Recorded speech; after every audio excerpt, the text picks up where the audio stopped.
কথা হলো বাংলাদেশ ভারতের শীর্ষ নেতা ডক্টর মোহাম্মদ ইউনূস ও নরেন্দ্র মোদির বিমস্টেক সম্মেলনের পার্শ্ব বৈঠকে শেখ হাসিনাকে ফেরত চাইল বাংলাদেশ। তবে নির্বাচনের মাধ্যমে বাংলাদেশে একটি গণতান্ত্রিক স্থিতিশীল পরিবেশ দেখতে চায় ভারত।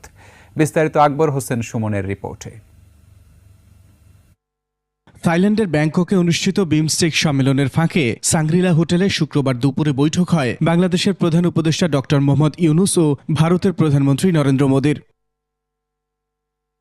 গত 5 আগস্ট ছাত্র জনতার অভ্যুত্থানের পর ঢাকা দিল্লি টানাপোড়েনের মধ্যে প্রথম এই দ্বিপক্ষীয় বৈঠক। প্রধান উপদেষ্টার প্রেস সচিব জানান, পারস্পরিক স্বার্থ সংশ্লিষ্ট সব ইস্যুতে আলোচনা হয়েছে। শেখ হাসিনার প্রত্যর্পণ বিষয়ে কথা হয়েছে, বর্ডার কিলিং নিয়ে কথা হয়েছে, আমাদের দুই দেশের মধ্যে যে গাঞ্জেস ওয়াটার ট্রিটিটা আপনি জানেন যে নতুন করে এটার এক্সপায়ার হয়েছে, নতুন করে ট্রিটিটা হওয়ার আবার কথা হচ্ছে, এবং তিস্তা ওয়াটার, এগুলো সবগুলো নিয়েই কথাবার্তা।